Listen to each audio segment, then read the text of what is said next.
यार अपनी अनेक समस्याओं से जूझने और उसके समस्याओं के समाधान करने के 2005 के बाद, चाहे वो अपराध हो, चाहे रोड हो, चाहे शिक्षा हो, उसके बाद एक अभी भी समस्या जो झेल रहा है वो है रोजगार।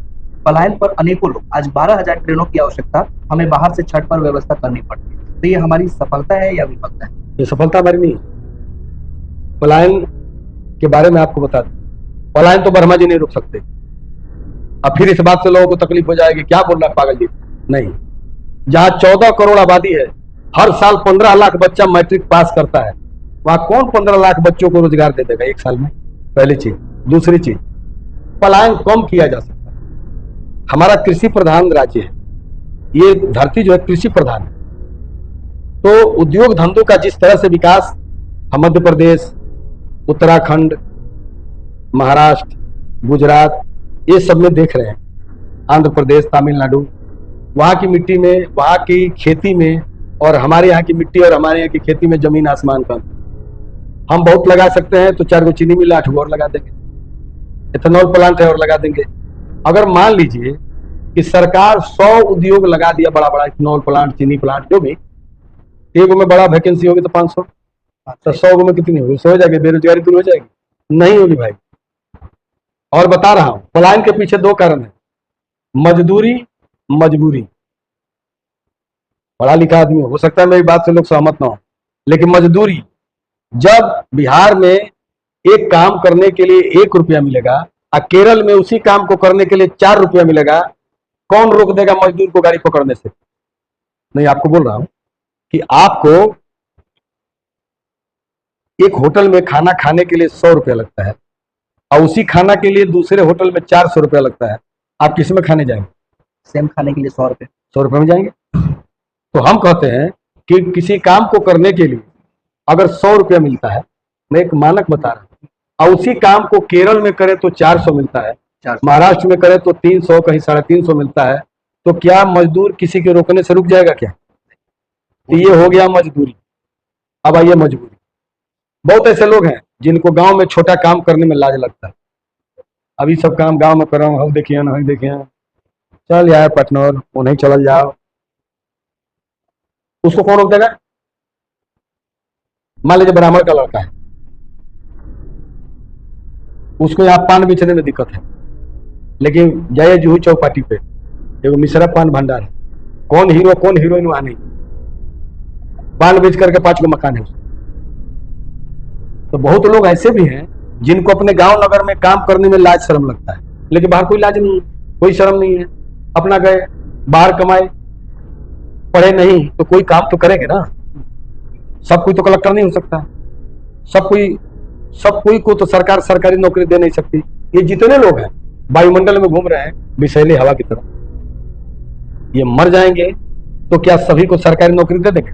तो जाके आंकड़ा देखो ना कि एक साल में बिहार में मैट्रिक में कितने लड़के उत्तीर्ण होते हैं, बच्चे बच्चियां कितने उत्तीर्ण होते हैं, ये देखने की चीज है। मेरे बोलने से क्या हो जाएगा? 14 लाख,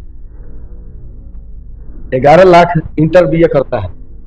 चले ग्रेजुएशन की नौकरी की ही बात करें तो 12 लाख एक साल में कौन नौकरी दे देगा सरकारी? नहीं देगा, संभव। तो बहुत सारी परिस्थितियां हैं, पलायन कम किया जा सकता है। हम सहमत हैं कि बिहार के वैसे भाग में जो पहाड़ी है, पठारी है, अनाज उत्पादन में जिसकी उर्वरा शक्ति कम है, वहां फैक्ट्रियां लगें ताकि अपने नौजवान कम से कम बाहर जाएं, अपने माँ बाप के पास रहें, अपनी पत्नी बच्चों के पास रहें। हर कोई चाहता है, लेकिन वही मजदूरी और मजबूरी, मजदूरी ज्यादा बाहर मिलेगा, लोग आकर्षित होंगे। मजबूरी के चलते भी लोग बाहर जाते हैं कि ये काम यहाँ करेंगे तो मजदूरी भी कम मिलेगी, 5 गो हंसेगा, ऐ देखा फलानवा का लेकर कुदारी चलाता रहा, ऐ देखा फलानवा का लेकर नाली साफ करता रहा, ऐ फलानवा का लेकर तो फलानवा जात का काम करता रहा। तो जो मिट्टी में जुड़ा रहेगा वो ना जानेगा। हम शहरी विधायक ना, ग्रामीण विधायक, और कहाँ नहीं गए। जितना हमारे यहाँ के लड़का बाहर रहल सो, जब हमनी के कोनो प्रोग्राम होला, शूटिंग होला, अब तो तनी कम हो गई बा भैया, तनी हमनी के खोली में आई ना, खोली में बुझते जी ना, एगो है का कोठरी और में 8 गोड़ा सुतल, 4 गोड़ा हने से सुती, 4 गोड़ा हने सुती का है। आ तो 4000 में मिलल बा, रूम रेंट हो गए 500 रुपये, बचाई तब ना घर भेजी, बचाई पैसा तब ना घर भेजी। जाए थे मैं 8 आदमी बड़ा जाओ आ तो भैया कौन मेहरारू लेके सुतक बा, कौन बाल बच्चा लेके सुतक बा। मानी जा हमने के सब बंडाश्रम में हो, अब 4000 भाड़ा 8 गोड़ा बन जा 500 में काम चल जाला। एक के संगे खाना बना ले ली जा तो मंगल भी फिर बचा के आ बाकी दिन मुर्गा अंडा थरिया में नचा के पाली ले जा आ खूब रगड़ के कमाई ले जा आ छठ में होली में घरे जाए। तो हम देख ले बनी मैंने क्या कह एगो पंडित जी के लेकर से हम कने दो तारुआ के नहीं आइल बनी आ तब गाँव में हमारे से कौन काम हुई हंसिया सा तेजा के देखता। तब हम समझे कि मजदूरी और मजबूरी क्या चीज होती है। अब जो नहीं समझता हो सकता है वो हमारी बात को कुछ अलग तरीके से ले। विधायक जी पागल हो का पलायन के बारे में क्या बोलता है, हम सच बोलते। हम उन लोगों के साथ समय बिताए, आपका समय बिताया कि नहीं बिता मुझे नहीं मालूम, लेकिन मैंने जो अनुभव किया है कि पलायन किसी के रोकने से संपूर्ण रूप से नहीं रुक सकता, आंशिक हाँ सुधार होगा। बहुत ऐसे लोग हैं जो परिवार को छोड़ करके नहीं जाना चाहते, अपने माँ बाप के इकलौता बच्चा है नहीं जाना चाहता है। वैसे लोगों को अगर इधर जो रोजगार मिलता है तो मुझे लगता है वो 400 के चक्कर में नहीं जाएंगे, 200 में अपना काम चला लेंगे। पिछले दिनों आपके अंगरक्षकों के साथ कुछ झड़प हुई और आपने बाद में प्रेस बाइट में कहा कि वहां पर कुछ जन स्वराज के लोग थे व्यक्ति। तो क्या आप बिहार की राजनीति में आने वाले समय में जन स्वराज या प्रशांत किशोर को चुनौती के रूप में देखते हैं? मैं नहीं देखता, वो व्यवसायी आदमी है, व्यवसायी काम कर रहे हैं। और प्रशांत किशोर के आदमी वो नहीं थे, प्रशांत किशोर के आदमी न वो हैं। सबसे बड़ी बात ये बता दें कि उस गांव में मैं सड़क बनवा दिया पुल को लेकर। एक पुल है जिस पुल को लेकर के थोड़ी समस्या है, वो समस्या है स्कूल को लेकर। विद्यालय की जमीन है और विद्यालय के प्रधान शिक्षक ने डीएम को, डीओ को, सीओ को एक पत्र दिया है कि हमारे विद्यालय की सारी जमीन की पैमाइश हो और मेरे विद्यालय की चार दीवारी हो, क्योंकि कुछ असामाजिक तत्व टाइप के लड़के जो हैं लड़कियों का वीडियो बनाते हैं। ये मैं नहीं बोला, ये मैं नहीं बोल रहा, ये उस विद्यालय के प्रधान शिक्षक बोल रहे हैं और उनके द्वारा दी गई चिट्ठी बोल रही है, उनके द्वारा दिया गया आवेदन बोल रहा है। तो पैमाइश उसकी होगी तो वो जमीन जो है इस विद्यालय की जमीन है, तो विद्यालय से आरडब्ल्यूडी विभाग को लेनी पड़ेगी।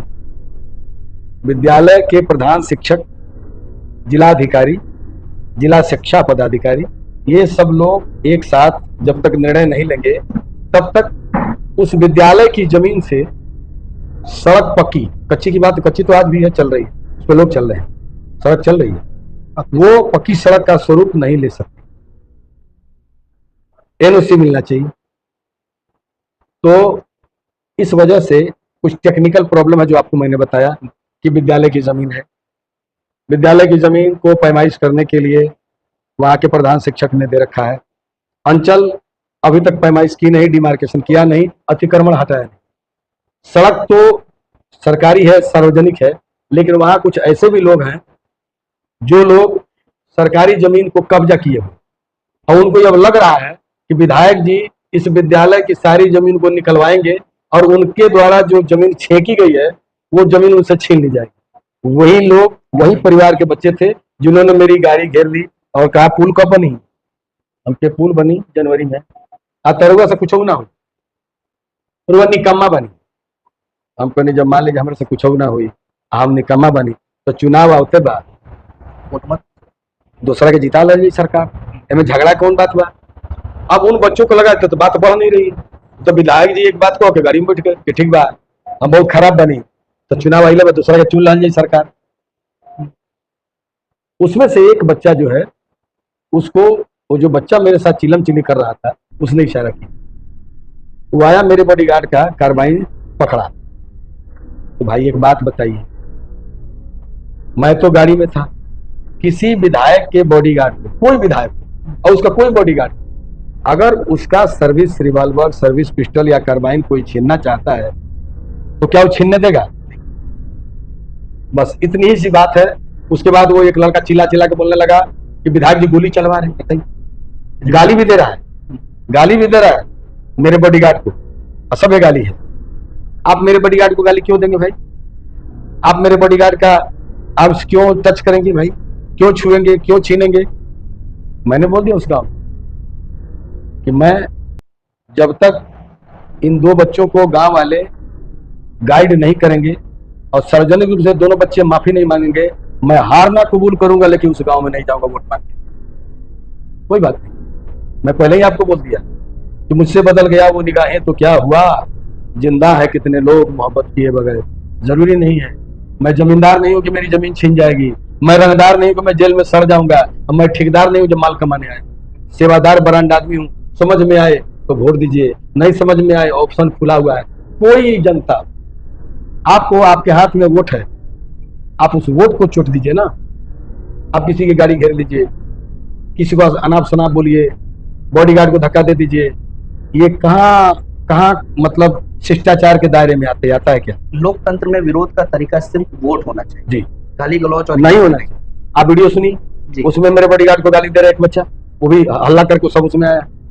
आप मेरे बॉडीगार्ड का कार्बाइन पकड़ने जाइएगा तो क्या करेगा? कहेगा ले जाओ, आओ जीजा जी ले जा, तुम्हारे मोहन बहनो ही पहुना हुआ, कहेगा कहा कौन को इतनी बताई?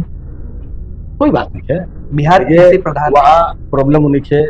जन स्वराज के एगो नेताजी भइल बड़ा, एकरा पहले तीर में रहन, ओकरा बाद फिर एक बार हाथी पर चढ़लन, अब जन स्वराज के पियर का गमछा धैले बड़ा, है ना, हाथी से लड़ल 9,000 घोटाई रहे। राशन चोरी के ऊपर केस चलेला, जब ओकरा के राशन उसन बिकात रहे तो राशन चोरी के जेल जेलो गइल बड़ा, नौलपुर थाना पर प्रभात पर पथराव वथराव कैले बड़ा, उनको वो केस बा उनका ऊपर, है ना। उनकर रिश्तेदार रहे लोग जे हमरा से उलझल, वो रिश्तेदार हो, और पूजा के जो विद्यालय के जमीन बा, वो जमीन पर वो लोग के हिसाब किताब बा।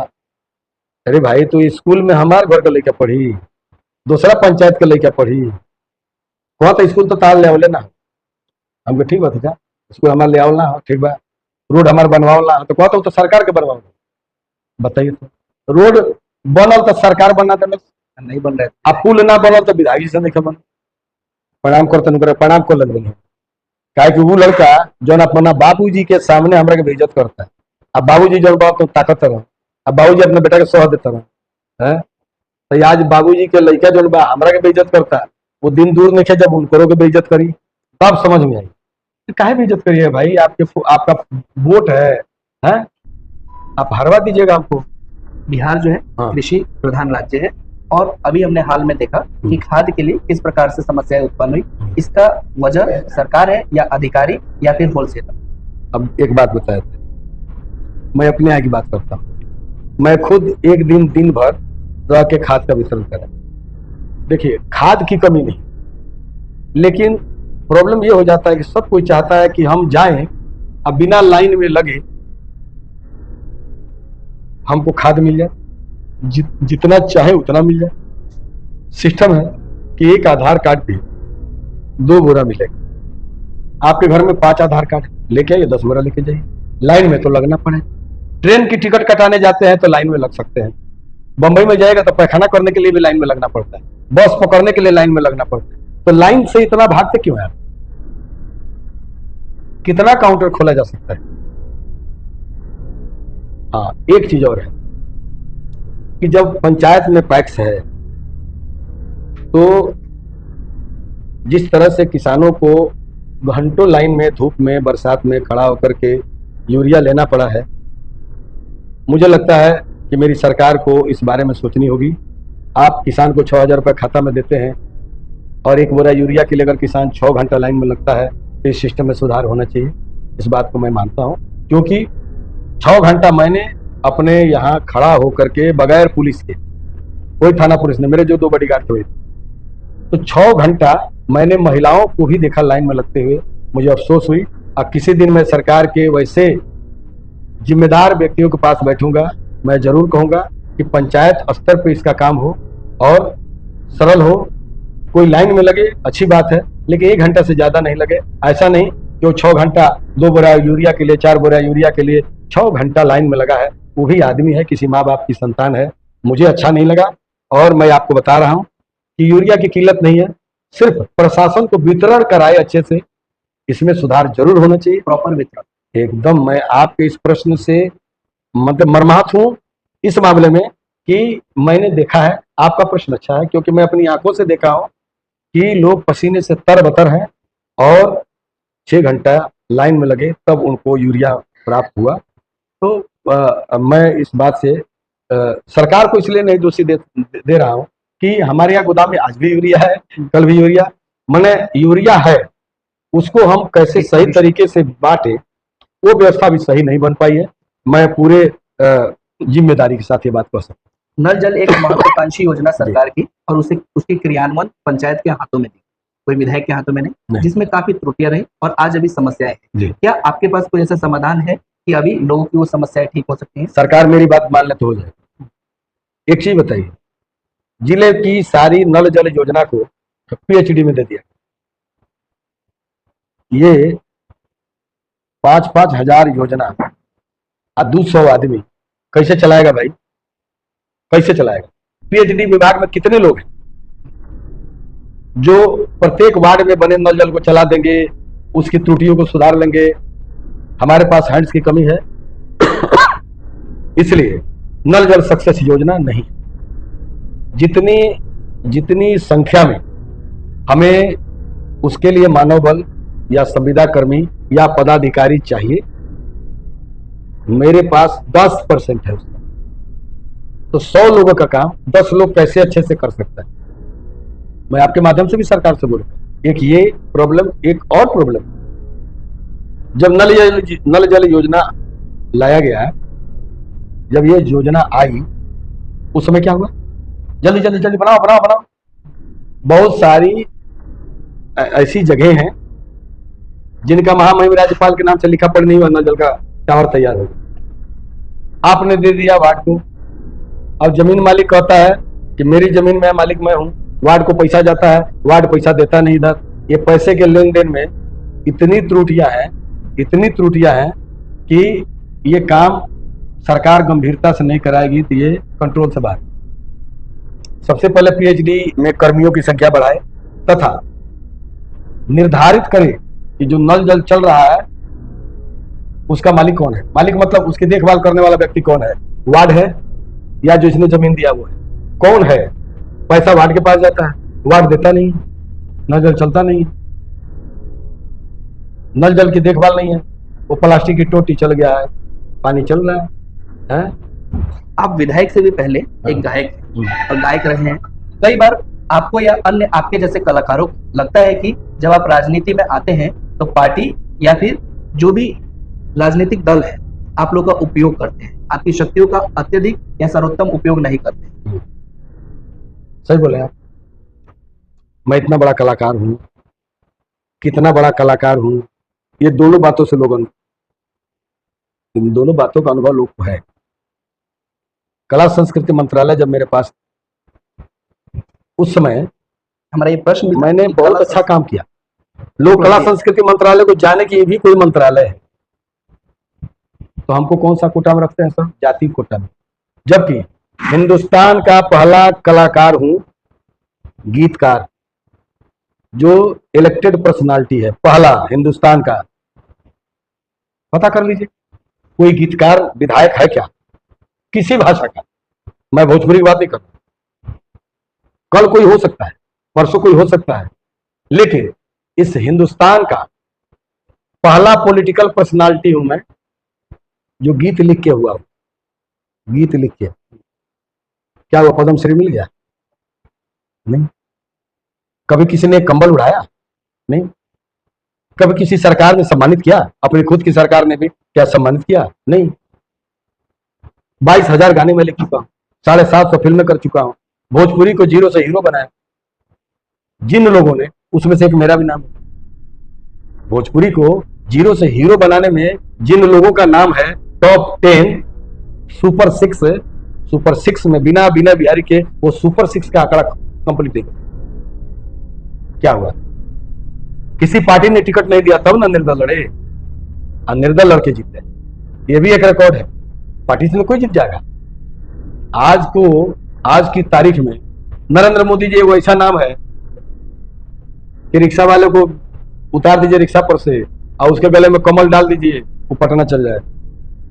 खाली नरेंद्र मोदी जाए, नरेंद्र मोदी जाए, नरेंद्र मोदी कर लेगा, चल जाएगा। उतना बड़ा नाम है वो नरेंद्र मोदी जी का, इतना बड़ा नाम। मैं किस नाम के सहारे है भाई?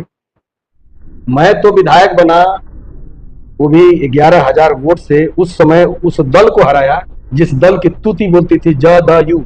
नीतीश कुमार जी के कैंडिडेट को मैं 11,000 वोट से हरा के निर्दल, तब मैं विधायक हुआ। फिर मुझे खानदान मिला जिस खानदान का नाम है भारतीय जनता पार्टी। फिर उस चंबल पे, उस टिकट पे दोबारा चुनाव जीता 18,000 से, तिबारा चुनाव जीता 30,000 से, चौथा मुझे पता है। लेकिन लोगों को ये जानकारी होनी चाहिए, हमारे शीर्ष नेतृत्व को भी होनी चाहिए कि हिंदुस्तान का पहला व्यक्ति है विनय बिहारी जो इलेक्टेड पर्सनालिटी है, मैंने चुनाव जीत करके निर्दल विधायक हुआ है और 15 साल से विधायक। लेकिन हमको मंत्रालय का जब वितरण होगा, उसका स्वरूप संरचना जब लगाई जाएगी तो उसमें हम जाति कोटा में चले जाते हैं। कई लोगों को लगता है कि विधायक बहुत बड़ी चीज है, लेकिन जो गायक या फिर कलाकार की जिंदगी होती है वो एक विधायक से बहुत बड़ी होती है। जब उस जिंदगी से आप लोग जब धूल मिट्टी में आप लोग को रहना पड़ता है और जिस हिसाब से आप लोग को आदत होता है नहीं रह पाते हैं, तो क्या ये मुश्किल होता है आप लोगों के लिए? देखिए एक बात बताते हैं, कलाकारी अलग चीज है, राजनीति अलग चीज है। उसमें जो सुख है वो इसमें नहीं है, जो इसमें सुख है वो उसमें नहीं। हम जो अनुभव किए उसमें जो भरा नहीं है भावों से, बहती जिसमें रसधार नहीं, वह हृदय नहीं पत्थर है जिसमें स्वदेश का प्यार नहीं। हम बस यही कहेंगे कि अपनी सुधार संसार की सबसे बड़ी सेवा है। जो आदमी माँ का नहीं हुआ, अपनी मातृभूमि का नहीं हुआ और अपनी मातृभाषा का नहीं हुआ, वो किसी का नहीं हुआ। आपके सवाल के उत्तर में मैं जरूर बोलूंगा कि जब कोई गरीब मुस्कुराता है तो लगता है कि हम अच्छी दुनिया में, और जब कोई गाली देता है तो लगता है कि हम गलत दुनिया में। क्योंकि कलाकारी और राजनीति में एक दो अंतर है। एक कलाकार जब थे हम तो हमारा कोई दुश्मन नहीं था। जब से राजनीति में आए, ऐसा कोई गांव नहीं जहां 5 आदमी हमको उल्टा पुल्टा बोलने वाला नहीं हो। कलाकार थे तो बंदूकों के साए में नहीं थे, आज दिन रात बंदूक के साए में घूमते हैं। तो कुछ मामले में कलाकारी बहुत अच्छी है। लेकिन आज विधायक हैं तो 10 गरीब का काम कर देते हैं, आज विधायक हैं तो किसी गांव में अच्छा काम कर देते हैं, आज विधायक हैं तो अपनी यहाँ की जनता की बात सदन में रोब से बोलते हैं। नहीं रहेंगे तो हमको सदन के भीतर कोई ढुकने देगा? नहीं देगा। तो इसलिए कुछ मामले में कलाकारी अच्छी है, कुछ मामले में राजनीति अच्छी है। लेकिन मैं सौभाग्यशाली व्यक्ति हूँ कि मुझे दोनों जीवन जीने का पूरा अवसर मिला। 1988 से मैं गाने लिख रहा हूँ, 22,000 गाने लिख चुका हूँ, ज्यादा। इसमें 10,000 से ऊपर तो भजन होगा। ऐसा कोई देवी देवता नहीं जिसके ऊपर विनय बिहारी की कलम नहीं चली। 12 साल उधर, 25 साल इधर, 37 साल से मैं गाना लिख रहा हूँ। आज भी मैं अभी जाऊंगा, स्नान करूंगा, अब मुझे 4 गाना लिखना है। अब जब तक लिखेंगे उसके बाद ही हम सो पाएंगे। मेरी कमाई भी वही। मैं ऐसा कोई काम नहीं करना चाहता हूं जिसके लिए समाज में मुझे लज्जित होना पड़े। बाकी इंसान ही हूं, भगवान हूं नहीं जो हमसे गलती नहीं होती। हमसे भी कहीं गलती हुई होगी या गलती हो जाती होगी या गलती हो जाती है ना। बहुत जगह शिकायत है, फोन बंद रहता है। तो मान लीजिए अभी आप 1 घंटे से मेरा इंटरव्यू ले रहे हैं, मैं क्या करूं, फोन तो बंद है। नहीं बंद करूंगा तो आपसे मेरी बात नहीं होगी। बहुत लोगों की भीड़ भाड़ में रहते हैं, फोन खोलते हैं तो लोग बोलते हैं काम महाराज लोग तो फोन में से फुर्सत नहीं। तो हम तो कहीं जस नहीं है। तो ये सब बातें आती हैं, लेकिन फिर भी मुझे इस बात का सुख है, इस बात की खुशी है कि मेरे यहाँ से कोई गरीब निराश होकर नहीं जाता। मैं काम करता हूँ, उसका काम तो जरूर करता हूँ। मेरे पिताजी ने भी कहा कि तुम्हारे गेट के अंदर कोई रोता हुआ है, ध्यान रखना बेटा कि रोता हुआ बाहर नहीं जाए। मैं उसका ध्यान रखता हूँ। अब चौथी बार का इलेक्शन है, जनता के हाथ में है। मैं फिर वही बात कहूँ कि अगर कोई हमसे अच्छा न हो तभी आपको तो हमारे ऊपर आपका ध्यान, आशीर्वाद और प्यार होना चाहिए ना। निमन बानी चाहे बाउर बानी, बाकी हम ही